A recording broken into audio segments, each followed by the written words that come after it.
接下来请收看中嘉新闻。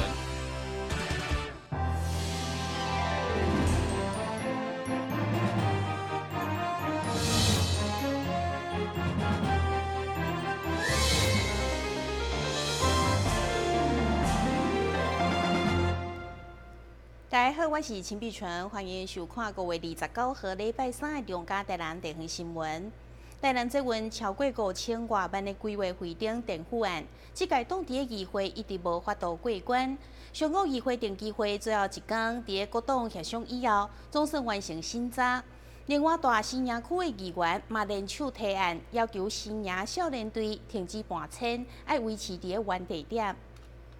议会大会最后一天，除了这位拿线甲红线顶综合规划可行性研究超过5600外万的店铺款，伫议员强烈监督之下，总算顺利过关，为台南交通前瞻基础建设迈进一大步以外。议员李宗翰甲蔡辉等客北议员经联手提案，针对市建局伫新营少年队将拆贴集中到永康一案表达忧心，要求比较上行政中心的模式，维持客北甲客南平行，避免青少年犯罪比例增加。如果这个话搬迁，对我们新营地区的学子会有非常大的影响，尤其在我们那边有将近2万的人口，将近2万的学生人口。那对于他们，如果届时搬迁之后，我们接下来未来新营只要有任何青少年吸毒、青少年犯罪、青少年相关的违法案例增加的话，我想对于我们整个台南市政府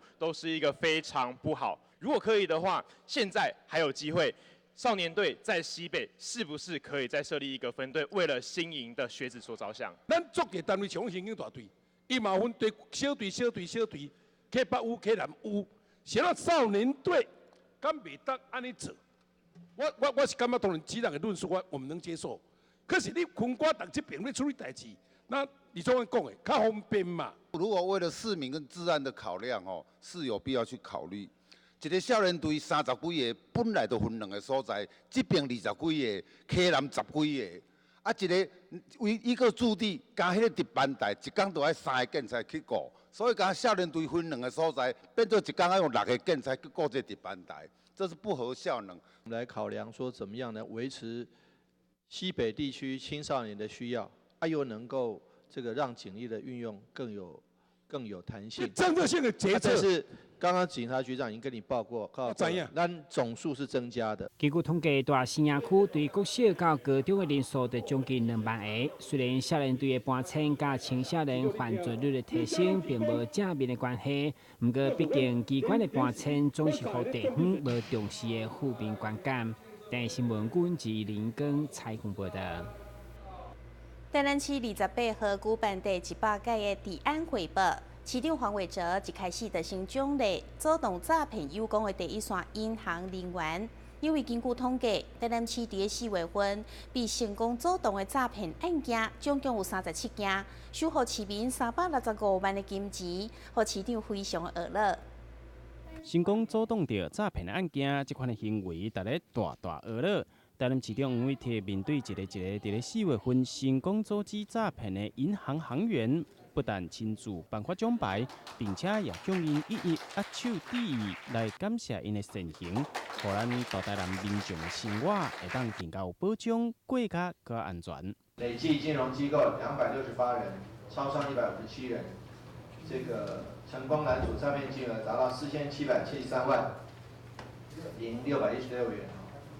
今年本市成功拦阻成功数仍持续增加。每件拦阻成功案例都能够及时让市民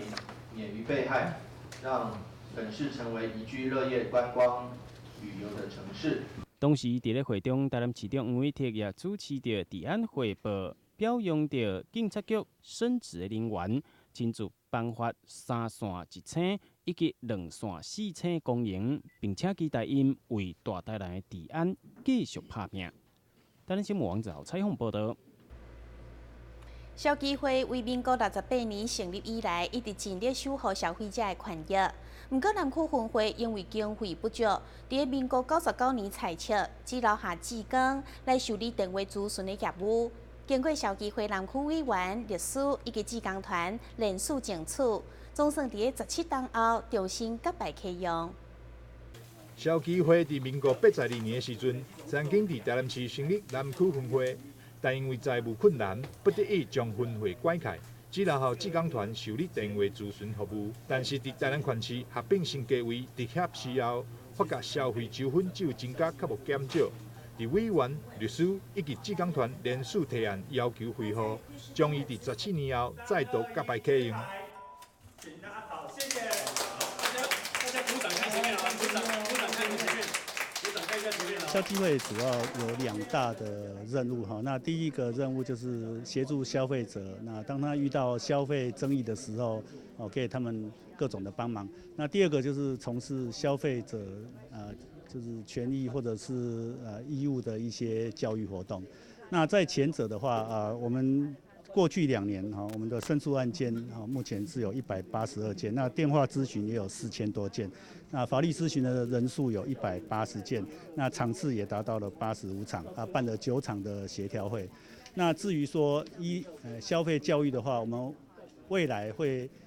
希望针对食衣住行娱乐、那资通讯、金融还有医药方面，大概9个大的领域，那聘请各方面的律师还有专家老师们，那一起来举办活动。那我们希望能够提升消费者在这一方面的知识还有权益。消基会分甲南分会未来工作重点，将针对消费争议、解决消费者甲业者之间的纠纷，以及举办巡回消费讲座。邀请各行各业的专家交流分享消费生活资讯，推广消费者保护运动等服务，发挥消基会功能甲影响力。台南新闻张伟忠采访报道。为了帮助伫寒暑假期间无中昼顿通好食的弱势囡仔，市湾赞培亚甲济爱心团体做伙举办营养午餐助动计划，今年已经迈入第7档，每一档平均300位的学生受到帮助。今年的暑假就要来到，议员也号召更加侪善心人士做伙来响应。家境较弱势的国中小学学生，伫寒暑假期间因为学校无上课，所以就无营养午餐会使食。市议员詹培亚也烦恼这学生的腹肚枵，为了帮助因，伫7年前开始发起营养午餐助动计划，互这学生伫寒暑假期间会使到服务处食中昼顿。伫议员的号召之下，国际西主会300低湾区甲济善心企业也共同响应，将帮助东区11间学校大约300名的学生会使度过一个温馨的暑假。我们响应的中餐助同是为了让孩子能在那个寒假的时候、暑假的时候有个午餐可以温饱。尤其现在经济不景气之下做者双薪家庭妈妈爸爸需要去上班，就烦恼囡仔这中昼顿，所以以至于我发起这个中餐助同计划。我们是由学校跟他讲说，我们计划开始了，中餐助同计划开始了，学校就认定就有的能够比较低的弱势的孩子们，是学校来认定他们有几位，我们才让送那个件。比如说一个暑假44天，我们就专订1本送到学校去，让学校发给小孩子。有的小孩子他自己跟老师讲，他要来我们服务处领便当，就现场打菜。有的我们会顾及到孩子的安全，我们就会送到他的警卫室，让孩子能到警卫室去领。其实，在很多学校里头，没有办法被照顾的小孩，其实大家看不见，这是听不到的声音。可是呢，我们曾培雅议员他有注意到这一块，其实以前没有人提出来，没有人会知道。那我们很开心的可以参与这个活动，而且可以把这个活动这样扩散出去。会长志刚陈子锦甲南英西主会会长，拢提出现金来赞助这个营养午餐助动计划，同时希望更较侪善心人士会使共同响应，也会使支持爱心义卖来帮助这弱势的后一代。台南新闻郭博义采访报道。休困者马上转来新闻现场。消灭登革热，仔细清扫，立即做。饮水机水盘若有积水，要倒干净。花瓶旧水倒在土壤中，可以避免再次积水养蚊。花瓶底部、盆栽底盘要常常刷洗，避免蚊卵附着。不使用的水桶记得倒质量干净。别忘了食蚊鱼也是消灭孑孓的小帮手哦。防治登革热，清干净。倒干净，刷干净，晾干净，大家一起来。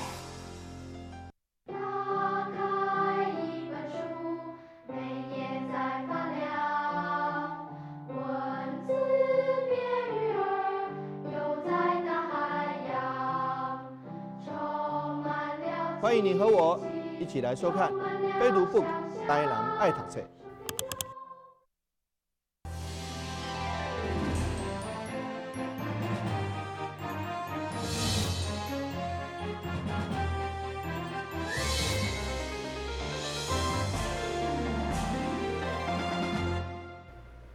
中华艺术科技大学有154位身心障碍学生，因突破身体障碍，不断努力的学习，得到教育部的肯定，颁发300多万的奖助学金。校长陈信超伫颁奖典礼也勉励学生，唔通惊拄到困难，要继续努力来开辟人生的道路。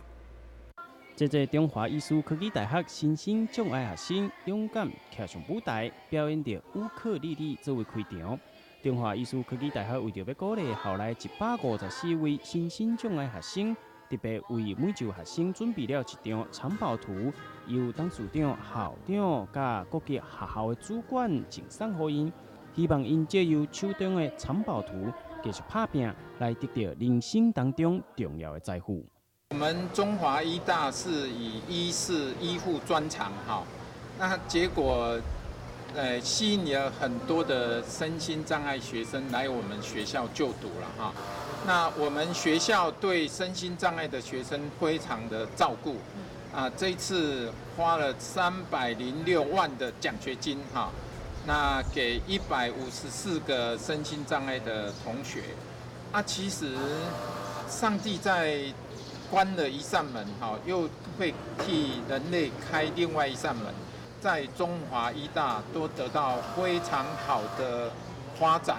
然后都能够发挥他们的所长，然后在这里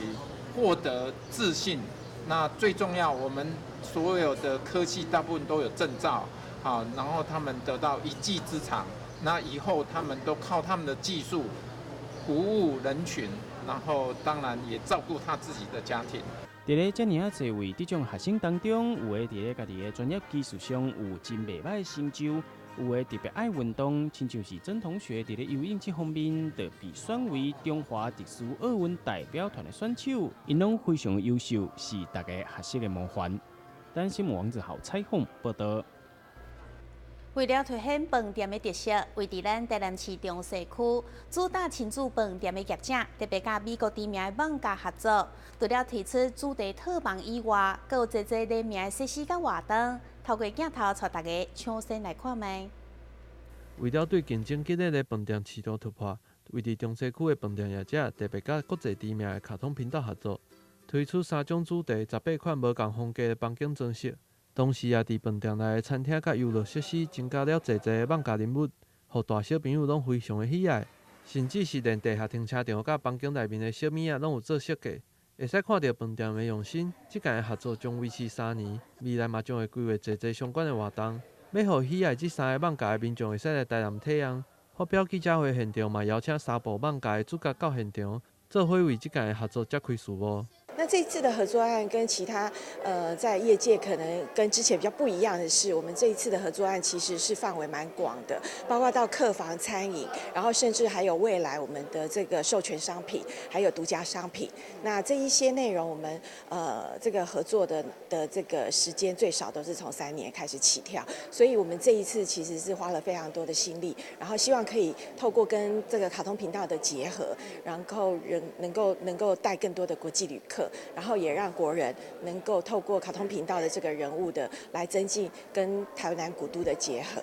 这届合作也特别将角色甲台南的元素画做伙，希望让国内外喜爱卡通频道的游客会使更加熟悉台南的文化。我们这一次卡通频道的人物跟台南和逸饭店的结合，其实是非常的独家。包括待会可能大家可以去逛的时候，会看到我们的这个人物去逛神农街，我们的人物去逛林百货。所以其实这一次的结合，我非常感谢卡通频道，特别为了台南和逸跟台南这个古都做了非常多的我们所谓的真正的这个景点的结合。那所以我刚才一直强调，我们希望透过这样的方式，然后也透过台南市政府的支持，我们把这样子的古都透过西恩的这个人物带到国际化。现在大棒嘛将会送出限量的纪念礼物，也有机会抽到2天1暝的探险活宝之旅，将会使坐到特殊造型的专车到台南佚佗，并由专业的摄影师帮忙翕相。业者也有过即届的合作，将会使伫暑假期间提升3成的大棒率。但新闻郭博义采访报道。伫过去，针对细部1公分以下的结拢是爱对踪，等到大家会当穿刺或者是手术切片，才有法度诊断。不过后来因为统计发现，这小结节演变成恶性肿瘤的比例高达6-7成，所以现主时基美病院特别引进新一代血管摄影系统，已经会当精准定位甲治疗，提悬可能是肺癌的存活率。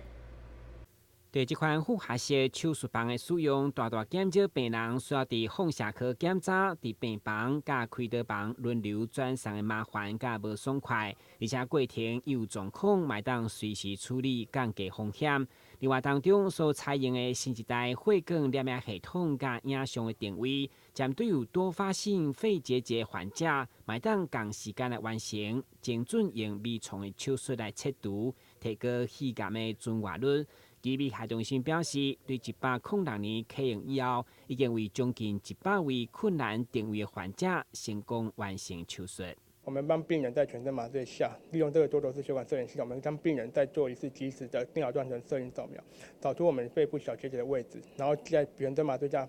麻醉科医师帮我们控制病人的血压、心跳跟呼吸，我们做一个安全的定位穿刺，在上面做一个染料的定位，或是用一些金属钩针穿刺的定位。之后我们手术进去，把那个小结节现场切除，直接现场可以重新做冰冻切片，决定它是良性或恶性，可以做初步判定，然后决定我们后续手术范围是不是需要做到肺癌的标准手术切除。因为医疗技术加器材不断更新，针对1公分以下的肺结节，拢当提早被发现，同时诊断治疗，成为患者的一大福音。但新闻管自林根采访报道。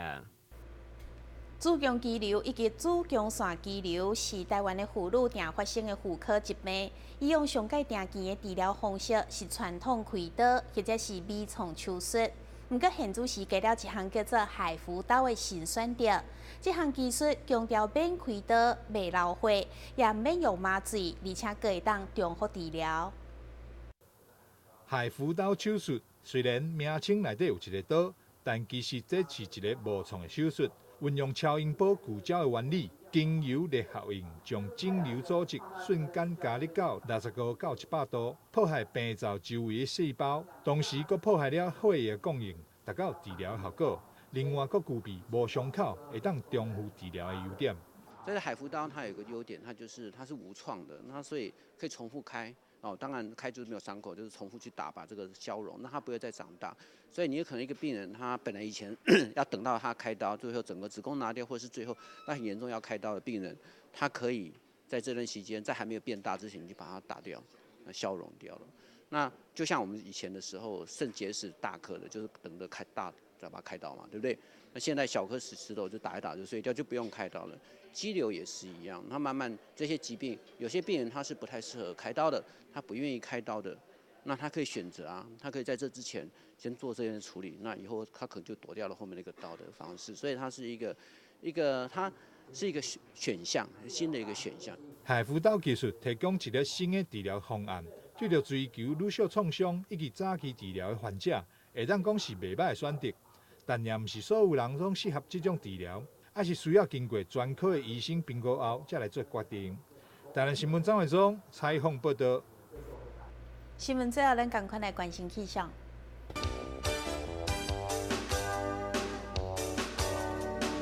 明仔载是乌云有时在环底将晴雨的天气，温度23度到28度，